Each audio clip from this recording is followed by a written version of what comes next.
answer, but an answer that is sufficient, that will remove the doubt, just like sickness. There's nothing wrong with being sick.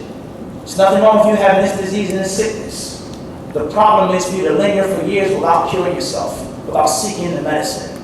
That's the second point. The third point is, as just an example, is that there are some of the scholars of the past who wrote books on the times in which Aisha radiallahu anha challenged and debated and differed with Sahaba. We all know that the companions of the Messenger of Allah are of different levels.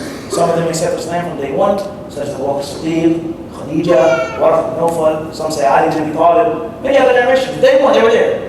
Some companions accepted Islam later on, some before Hijrah, some after Hijrah, some before Badr, this goes on. The companions have different levels. There were companions who had more knowledge, more time in, that were greater, bigger, and better than Aisha. And that did not stop her from saying, I don't agree. I differ. That's first and foremost. Imam al-Zarkashi, rahimahullah, he has a book called Al-Isaba fi Mastadrakhu Aishatu al-Sahaba. He has a book that he wrote in which Aisha differed with these big, bad companions that were greater than her. But once again, her confidence and her self-esteem that Allah had given her, she said no.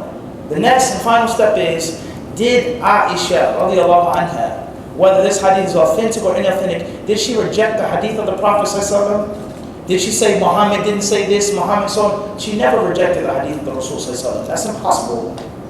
That's impossible. Rather, another narration that states the things which will break the salah, if something passes in front of you, from those things, it says, Al-Ha'id, or Al-Ma'at al-Ha'id, a woman who's of age. She said, لَقَدْ شَبَهْتُمُونَ بِالْكِلَابِ. She says, you've made us be, you're saying that we're like donkeys and dogs. If we pass by a man who's praying, the prayer is nullified and invalidated. She says, indeed, I used to pray in front of the Messenger of Allah, and he never said nothing. So she herself used the hadith. She herself used the sunnah, something that she did in the company of the Prophet. And he acknowledged her in that. So to say that Aisha rejected what Muhammad said is very, very dangerous and erroneous. That's wrong. That's first and foremost. Secondly, Aisha radiallahu anha, what she did was she criticized the narrator. She said that the narrator made an error. Companion or not, Hudayfa, Umar, Abu Hurairah, the narrator made an error. And the proof that the narrator made an error is because Allah says in the Quran, A, B, C, D, D. In other words, she criticized, she made nuqt.